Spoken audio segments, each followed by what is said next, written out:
what is this? Water. And what is this? Water. Oh, these both are water now. Water.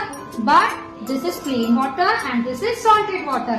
We have to put salt in it. Okay? Salted. So it is salty water and it is plain water. Now we have a lemon. Okay, what is this? Lemon. We'll put lemon in simple water. Look at here.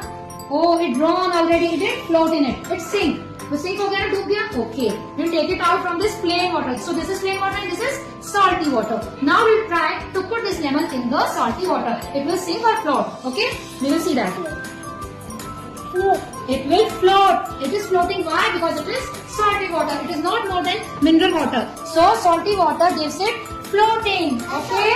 Yes, it is salty. That's why it is floating here. So this is called science experiment. There is a science behind it. Okay? Hello everyone. So today we are going to do science experiment. Okay?